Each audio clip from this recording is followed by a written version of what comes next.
Oke, untuk malam ini kita akan belajar mengenai modul 3. Di modul 3 ini mengenai perencanaan. Mbak Evi Yuliani nggak ada suara. Kalau yang lain ada suaranya kan?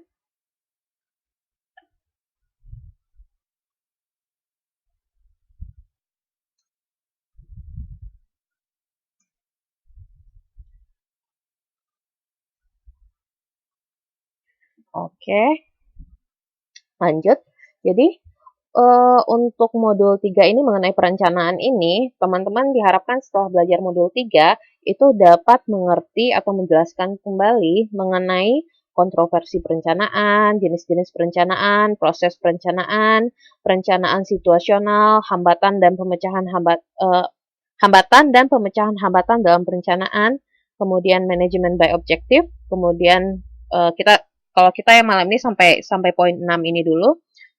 Minggu depan baru kita lanjut yang proses perencanaan strategis, tingkat strategi, implementasi strategi, dan hambatan dalam perencanaan strategis.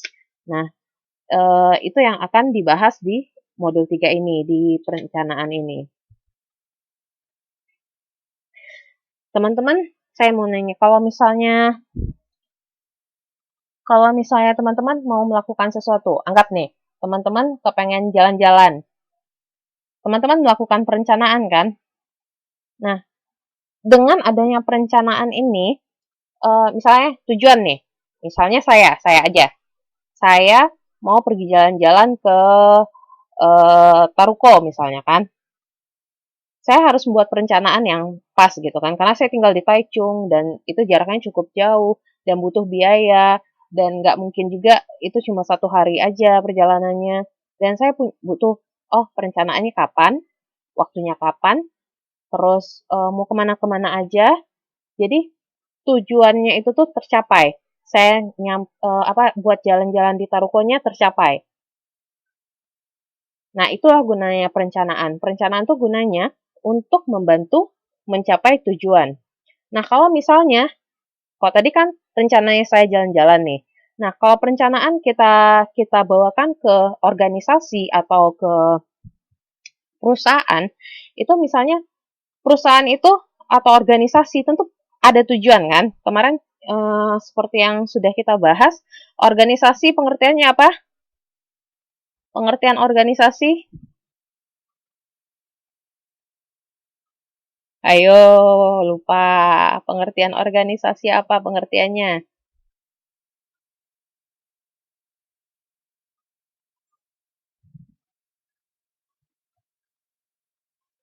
Ayo. Ya, terima kasih. Benar. Sekelompok orang yang bekerja sama untuk mencapai tujuan tertentu. Nah, orang-orang ini yang dalam organisasi ataupun perusahaan, kalau dia ingin mencapai tujuan tertentu, dia harus mempunyai perencanaan yang matang. Sebegitu pentingnya perencanaan ini dalam sebuah organisasi atau perusahaan. Tanpa perencanaan yang matang, untuk mencapai tujuan dari organisasi atau perusahaan itu sulit. Nah, oke, kita lihat ya. Sekarang eh bukunya coba dibuka. Di buku halaman 3.2, 3.3, gambar 3.1 yang di atas.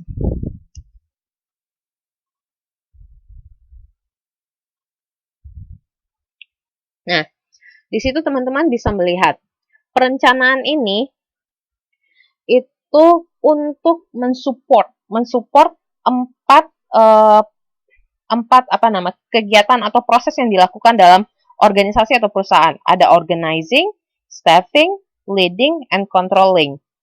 Nah, organizing, staffing, leading, and controlling ini, prosesnya ini harus ada perencanaan dulu, baru prosesnya ini berjalan dengan lancar. Begitu teman-teman. Kita lanjut ya, jenis perencanaan. Di jenis perencanaan ini,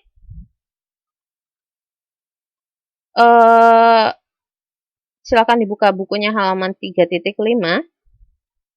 Ada gambar 3.3, itu mengenai jenis perencanaan.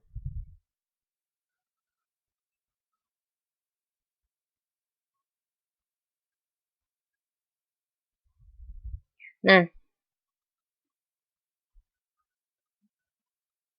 oh ya tadi saya belum belum bahas ya yang ini. Maaf, saya mau ngebahas sorry, saya mundur sedikit. Perencanaan itu hmm, ada beberapa titik positif yang seperti yang sudah saya bilangkan tadi kan, pentingnya perencanaan itu untuk mencapai tujuan, untuk membantu si perusahaan atau organisasi untuk mencapai tujuan. Nah, kita lihat ya, pentingnya perencanaan itu secara detail seperti apa.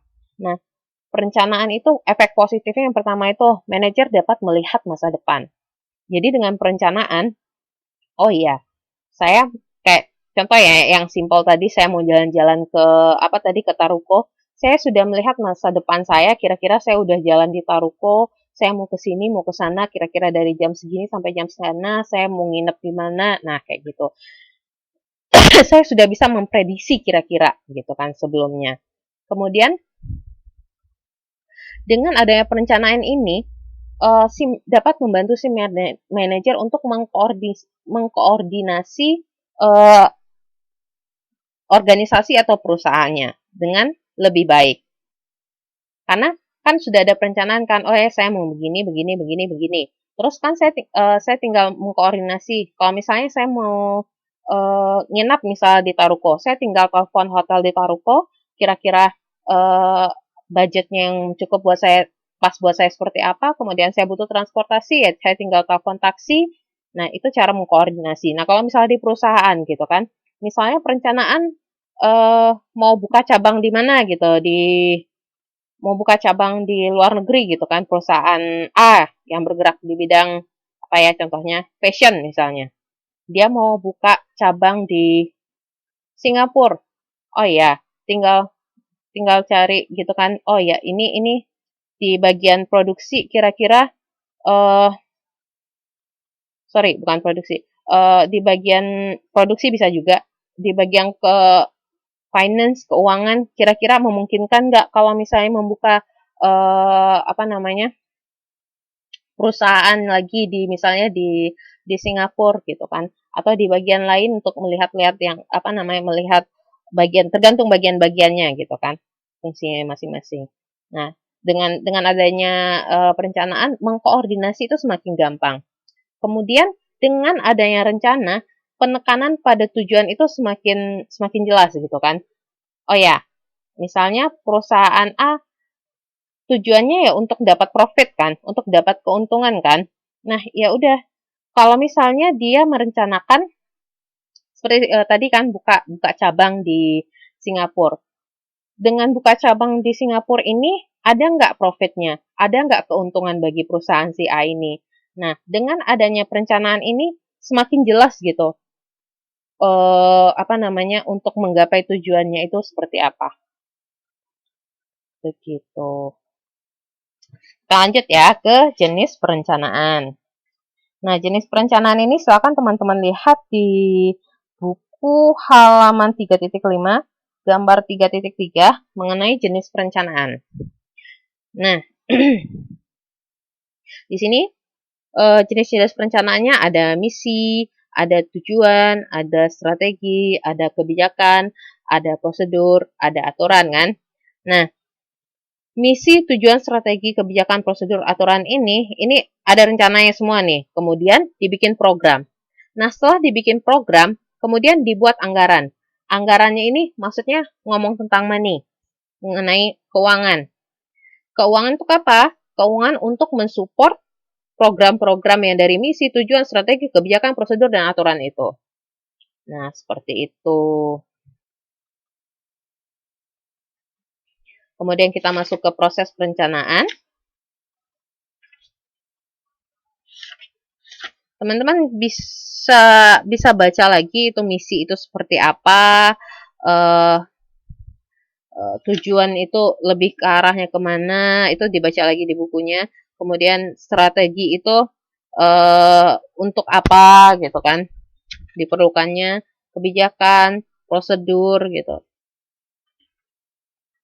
aturan, program, anggaran. Nah, itu tuh teman-teman baca lagi. Kemudian kita masuk ke proses perencanaan. Proses perencanaan itu ada secara ringkasnya itu ada di gambar 3.4 di halaman 3.12 itu ada mengenai proses perencanaan.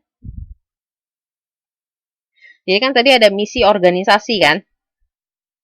Nah, misi organisasi itu dipecah lagi nih perencanaannya. Perencanaan strategisnya seperti apa? Kemudian perencanaan taktisnya seperti apa? Kemudian rencana operasionalnya seperti apa? Nah, itu juga diimbangi dengan tujuan operasionalnya, tujuan taktis, dan tujuan strategisnya. Itu harus tercapai yang itu. Misalnya rencana strategis, itu harus tercapai tujuan strategisnya. Nah, kalau misalnya nggak tercapai, ada feedbacknya kan, balik gitu, panah baliknya ke rencana strategis, dikembalikan lagi, diulang lagi perencanaannya, seperti itu. Beginilah proses perencanaan. Ini dari lingkungan eksternal organisasi.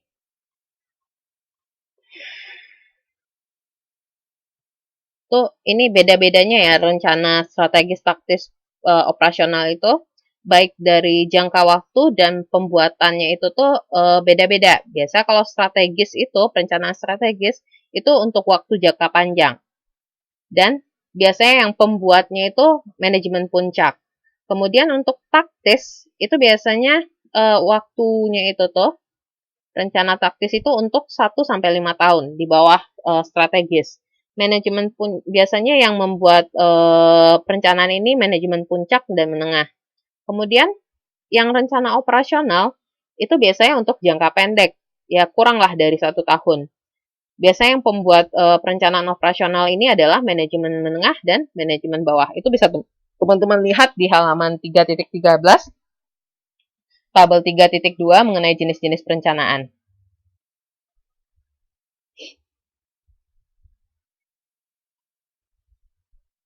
Kemudian kita masuk ke perencanaan situasional.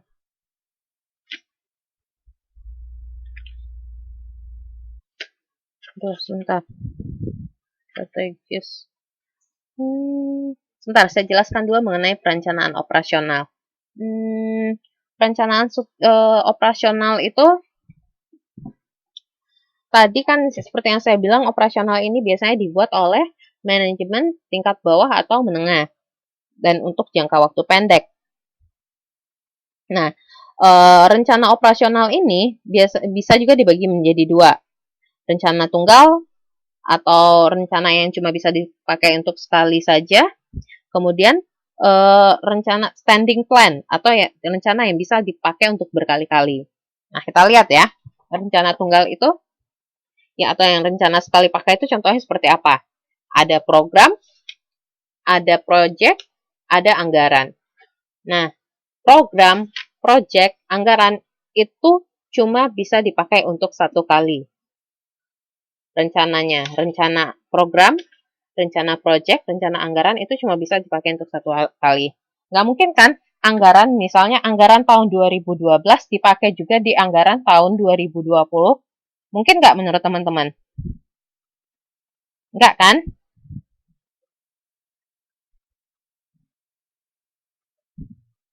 Nah, makanya perencanaan tunggal ini dipakai cuma satu kali.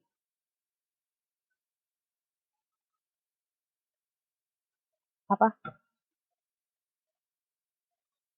Tren laba itu tahu kan keuntungan. Tren itu kira-kira apa ya bahasanya yang awamnya tren laba? Kecenderungan laba pada saat itu seperti apa? Labanya misalnya berapa? Misalnya 10%, 20% atau berapa? Misalnya yang banyak kan misalnya pada satu waktu tertentu, dia kan ada pembagiannya kan, penghitungan laba ini ada yang quarter, ada yang per semester, ada yang per tahun gitu, ada yang per 6 bulan tergantung. Misalnya dalam 1 tahun ini dilihat tren labanya itu berapa. Misalnya bulan 1 10%, 20%, 10%, 30%, 40%, 50%, 10%, 10%, 10%, 10%. Oh, tren labanya adalah 10%. Jadi, kecenderungan laba pada waktu itu. Oke ya. Lanjut. Kita ke rencana spending. Rencana spending ini tadi Nama lainnya apa? Rencana standing. Rencana standing. Itu nama lainnya apa? Tadi saya udah nyebut.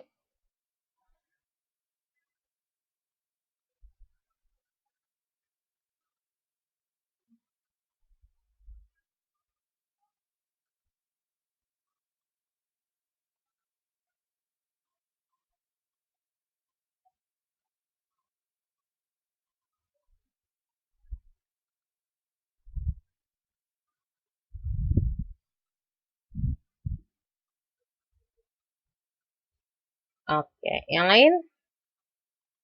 Mbak Cinta Adi, standing plan itu nama lainnya apa? Rencana standing plan itu nama lainnya apa? Coba dibaca lagi. Mbak Tinti Priyanti, rencana standar. Nah, no, no, no, no. Coba dibaca lagi, Mbak. Mbak, apa tadi yang rencana standar? Mbak Titin Priyanti, dibaca lagi bukunya.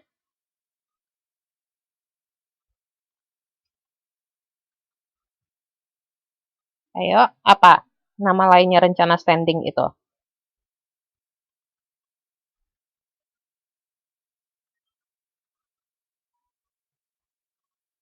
Aduh,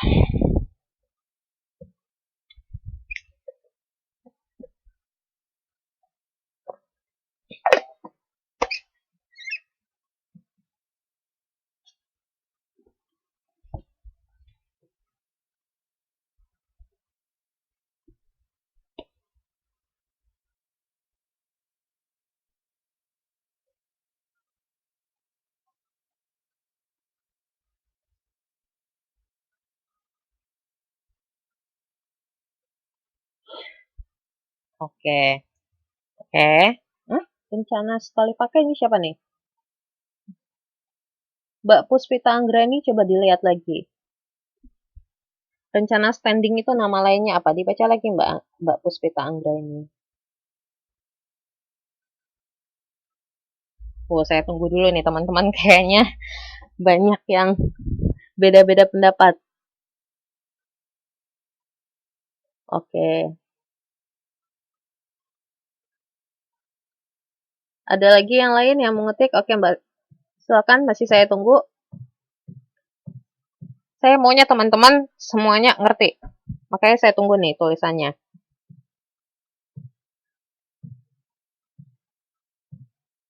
Oke, that's right. Pintar. Rencana yang bisa dipakai berkali-kali. Ingat ya, kalau rencana tunggal, itu rencana yang bisa cuma dipakai buat sekali.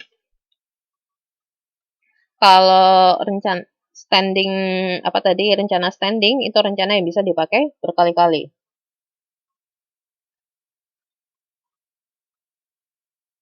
Mbak Puji Astuti, dilihat lagi. Kalau misalnya apa rencana tetap itu tidak bisa dibilang itu sebagai rencana tetap. Kalau tetap berarti nggak ada perubahan, nggak ya bisa dipakai terus selamanya. Nggak ada sama sekali berulang di iniin. Dibaca lagi. Nggak ada.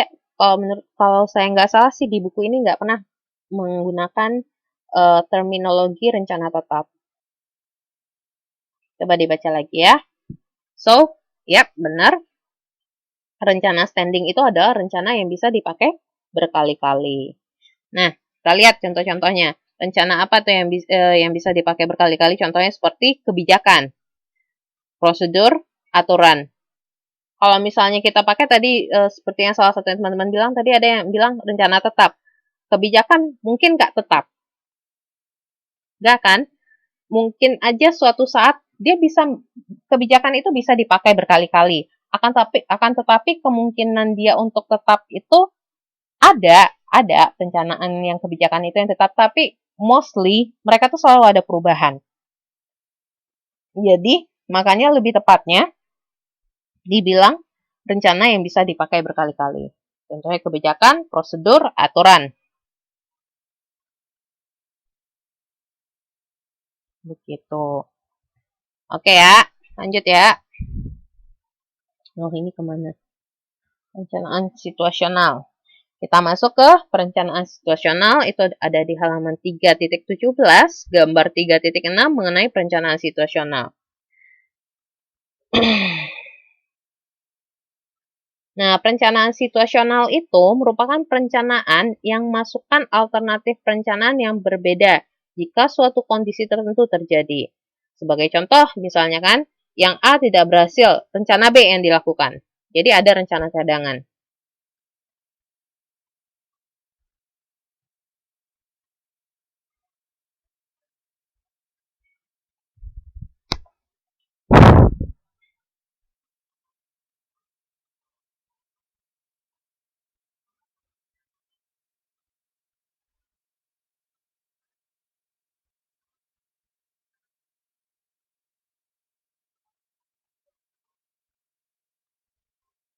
Nah, yang rencana situasional coba lihat di bukunya itu kan.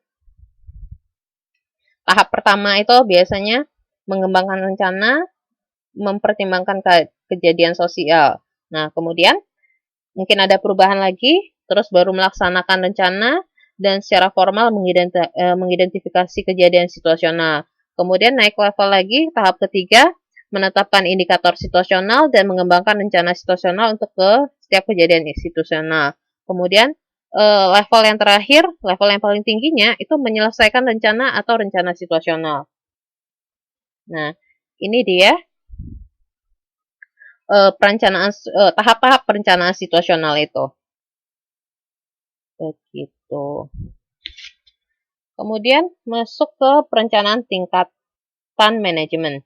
Tadi seperti yang sudah kita bahas kan, baik di bab sebelumnya, di modul sebelumnya, kita juga sudah membahas mengenai keterampilan yang dimiliki oleh setiap jenjang manajemen itu, level manajemen itu beda-beda. Kalau misalnya manajemen puncak, itu keterampilan apa yang biasanya dipunya?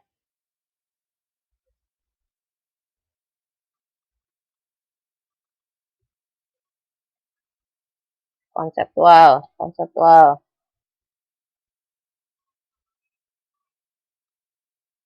Keterampilan, keterampilan. Khalifatus Salmah yang keterampilan maksud saya. Kalau manajemen menengah, biasanya keterampilan apa yang harus dimiliki? Itu kita sudah belajar kalau nggak bab 1 ya, bab 1 kalau saya nggak salah. Sorry, modul 1 kalau saya nggak salah. Ya, manusiawi. Wih, pinter-pinter ya. Oke, terima kasih teman-teman jawabannya.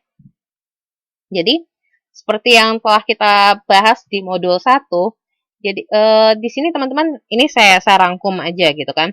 Manajemen puncak itu, mereka itu biasanya yang staf-staf yang ada di manajemen puncak itu harus mempunyai keterampilan konseptual. Kemudian dengan dengan itu mereka tuh biasanya menangani mengenai perencanaan strategis. Nah, itu yang ditangani oleh manajemen puncak. Kemudian untuk manajemen bawah, biasanya yang dibutuhkan kan keterampilan teknis kan. Nah, keterampilan teknis karena mereka yang harus mereka rencanakan itu adalah perencanaan operasional. Jadi, oleh sebab itu keterampilan teknis yang mereka harus miliki. Nah, inilah sambungan-sambungannya dari bab sebelumnya. Paham kan? Kita lanjut ya. Kemudian kita masuk ke hambatan dan pemecahan hambatan dalam perencanaan.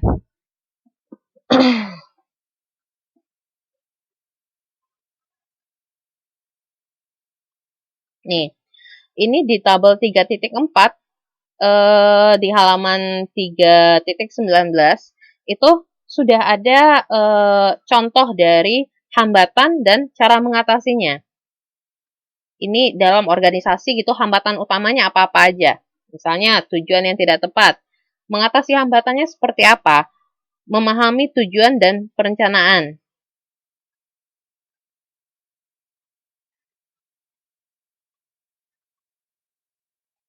Nah, ini mengatasi hambatannya. Itu silakan teman-teman baca. Itu sangat cukup mudah dipahami itu. Kalau misalnya teman-teman nanti ada pertanyaan, silakan hubungi saya mengenai ini. Terus kita masuk ke MBO ya, Management by Objective. Menurut teman-teman, manajemen by objective itu apa? Kalau misalnya sudah baca buku,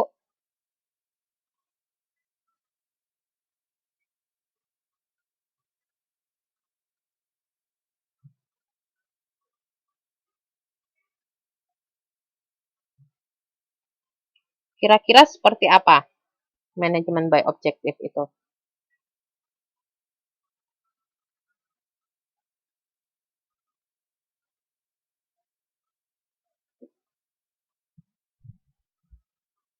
Hmm,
oke. Mengenai keadaan yang tanpa merupakan metode formal, ini formal melakukan melaksanakan terus evaluasi. Teman-teman benar-benar hanya membaca yang paragraf pertama dan kalimat pertama, tok, nggak membaca ke kalimat-kalimat berikutnya.